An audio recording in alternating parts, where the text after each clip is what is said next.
Mucosales are the probably most common disorder of the minor salivary glands, typically presenting as single blue translucent sessile swelling on the lower lip. Most common site is lower lip and commonly age group about 10 to 30 year of age, and they are rarely present in infant and can occur in neonates also but not found in the infant.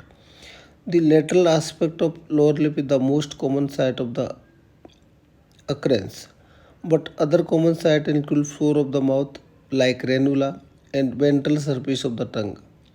The usual clinical presentation is of a single recurrent, fluctuant, painless, well circumscribed blue swelling that rupture easily to release viscid salty mucus. Occasionally, mucocele can be multiple or developed suddenly at the feeding time, or you can say meal time. The mucoceles are two types, extravasation type and retention mucoceles. The majority of mucocele are the extravasation type, in which duct damage causes pooling of mucus in the adjacent connective tissue. It can happen by pressure or teeth injury. Second, less common mucocele are retention mucocele.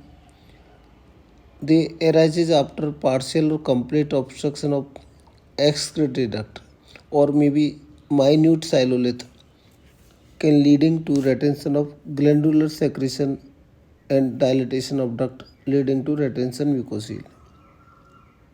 The extravasation mucocele may be more frequent in young patient about 10 to 30 year of age, whereas retention mucoceles may occur most often in the middle age between 30 to 50 year of the age.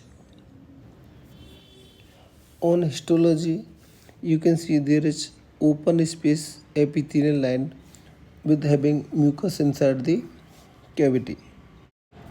Some mucocele resolve spontaneously, but large or recurrent mucocele require some treatment. Most common treatment is complete surgical excision. You can go for laser or cryosurgery, and less well proven efficacy include intralesional corticosteroid therapy or gamma linoic or acid infiltration, or you can say oil of evening primrose application.